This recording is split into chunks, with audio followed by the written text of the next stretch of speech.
কিভাবে স্বপ্নকে বড় করতে তুলতে হয়, নিজের প্রতিভাকে জাগিয়ে তোলার প্রেরণা জানাইছি স্যার। আমি এই প্রাইভেটে আসা যাওয়া করছি। এই প্রাইভেটটা আমার পরিবারের মতো হয়ে গেছে, আমার আত্মার সাথে জড়িয়ে গেছে, আমার পরিবারের সাথে বেড়ে উঠে। আর এই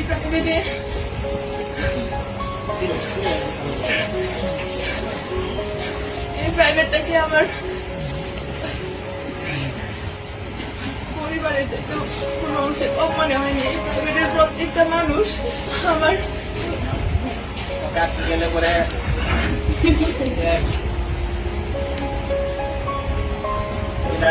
নেক্সট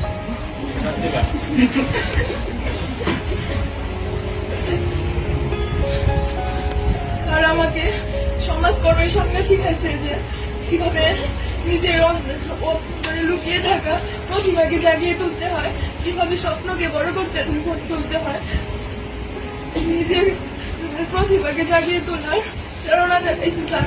স্যার আমার জীবনের কিংবদন্তি, স্যার আমার জীবনের সেই সমাজকর্মী। স্যারের মাধ্যমে আমি আমার মুক্ত চিন্তাধারা দিয়ে তুলতে পেরেছি। তাছাড়া স্যার আমি অনেক সময় অনেক বেদবি করছি, যেগুলা হয়তো আমি বুঝতে পারি নাই, কিন্তু আপনার মেধা ওইগুলা ঠিকই ধরা পড়ছে।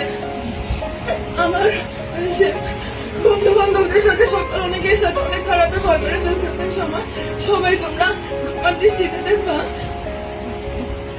তাছাড়া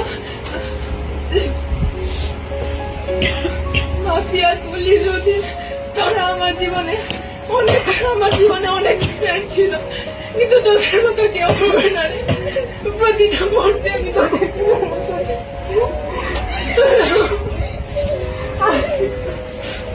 দীর্ঘ 12 বছর পড়াশোনা জীবনে অনেক স্যারের সাথে পরিচয় হয়েছে, অনেক বন্ধু বান্ধবের সাথে পরিচয় হয়েছে, কিন্তু শামীম স্যারের মতো কেউ হয়ে উঠতে পারেনি আজ পর্যন্ত।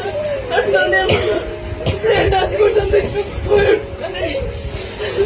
আমি ক্লাসের মধ্যে অনেক কথার কাউন্টার দিতাম যাতে অনেকে বিরক্ত হতাম। সবাই আমাকে ক্ষমা করে দিও। আমার স্যার, আমি সবসময় আপনার থেকে সকল ধরনের সাপোর্ট পাই আসছি।